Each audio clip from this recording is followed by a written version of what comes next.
Summer start ஆகிருக்கு. தொடர்ந்து உங்களுக்கு தெரியுங்க, முதலமைச்சர் வந்து இந்த ஒவ்வொரு ஆண்டும் இந்த மாதிரி வெயில் காலகட்டத்தில் இந்தியா முழுவதும் நம்மளோட எலக்ட்ரிசிட்டியோட டிமாண்ட் பீக் ஆகும். நம்ம ஏற்கனவே நம்மளோட மின்சாரத்துறை அமைச்சரும் சொல்லியிருக்காரு, இந்த ஆண்டு இந்த மார்ச் ஏப்ரல் மே வந்து 22,000 வரைக்கும் அதிகரிக்கலாம். கடந்த ஆண்டு 20,000 தாண்டி ஒரு நாள் ஐ திங்க் மேயோ அந்த டைமில் வந்தது. இந்த ஆண்டு இது வரைக்கும் நல்ல செய்தி. அதுக்கு தேவையான அனைத்து ஏற்பாடுகளும் நம்ம வந்து செஞ்சுருக்கோம். நம்மளோட தெர்மல் யூனிட்ஸும் மேக்ஸிமம் அவங்க கொடுக்குறாங்க. அதே மாதிரி ஹைடல் நீர்லேருந்து வரக்கூடியது, கேஸு, அது மட்டும் இல்லாமல் பவர் பர்ச்சேஸ் அக்ரிமெண்ட்ஸ் போன்றவை, அதுக்கப்புறம் மத்திய நிறுவனங்களோட தமிழ்நாட்டின் பங்கு எல்லாமே சீராக வந்து கொண்டு இருக்கிறது. அது மட்டும் இல்லாமல் இடைப்பட்ட அந்த கேப் இதில் ஏதோ ஹோல்டே நமக்கு என்றைக்குமே பிரச்சனை என்றைக்குமே இருந்தது கிடையாது. ஏன்னா தமிழ்நாடு இன்ஸ்டால்டு கெப்பாசிட்டி 34,000க்கு மேற்பட்ட இன்ஸ்டால்டு கெப்பாசிட்டி இருக்குது. ஆனால் என்னென்னா பர்டிகுலர்லி சோலார் பீக்னு வெயில் பீக் நேற்றுக்கு மிக அதிகமாக நம்ம கடந்த 2 நாளில். ஆனால் காற்றுலேருந்து வரக்கூடியது, அதே மாதிரி நம்ம சோலார்லேருந்து வரக்கூடியது வந்து டே முடிஞ்சால் கிடைக்காது.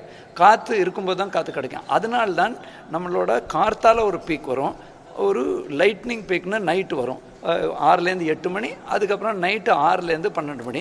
அதற்கு தேவையான கேப்புக்கும் அனைத்து கேப்புக்கான ஏற்பாடுகளும் நம்ம முழுமையாக செஞ்சுருக்கோம்.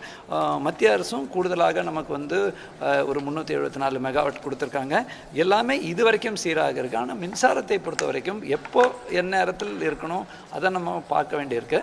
நமக்கு சவால் இந்த ஆண்டு வந்தது பூர்வமே என்னென்னா, எங்கேயாவது பவரில் சவால் இல்லை. ஆனால் இந்த அண்டர் கிரவுண்ட் கேபிளில் டக்குன்னு என்ன ஆகுதுன்னா வேறு ஒரு ஆர்கனைசேஷன் டக்குன்னு கட் பண்ணிடுறாங்க. இப்போ அண்மையில் சோழிங்கநல்லூர், அதுக்கப்புறம் மதுரையில் 3 ஃபீடரும் பாதிச்சது. ஸோ அதற்கும் நம்ம தயார்படுத்தியிருக்கோம். ஜென்ரேஷன் மட்டும் நம்ம கவனிச்சா பார்த்தாது, டிஸ்ட்ரிபியூஷன் டிரான்ஸ்மிஷன்லையும் தனி கவனம் சொல்லி ஃப்ளையிங் ஸ்குவாட் போட்டு அதை நைட்டுக்கு இரவா சொல்லணும். அப்புறம் என்ன இஷ்யூன்னு சொல்லணும்னு சொல்லியிருக்கோம்.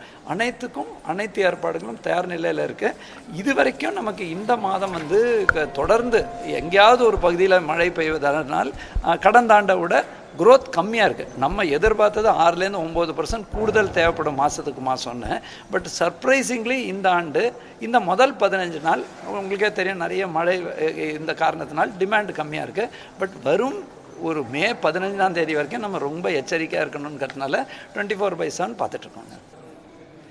அகெயின்ங்க நமக்கு மெஜாரிட்டி நமக்கு லோக்கலாகவே கிடச்சிடுறதுங்க. In fact to be very frank, காலை நேரத்தில் நம்ம விற்கக்கூடிய நிலைமை இருக்குது. நம்மக்கிட்ட கூடுதலாக இருக்குது, நம்ம மற்ற மாநிலங்களுக்கு விற்கிறோம்.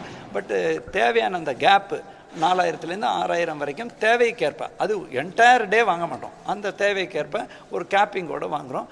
அதுவும் வந்து ஜென்ரலாக திடீர்னு ஒரு நாளைக்கு இமீடியட்டாக வாங்கினா தான் கொஞ்சம் அதிக விலை இருக்கிறது. நார்மலி 10 ரூபாய்க்கு கீழே தான் எல்லாமே கடந்த ஆண்டை விட குறைவான ரேட்டில்.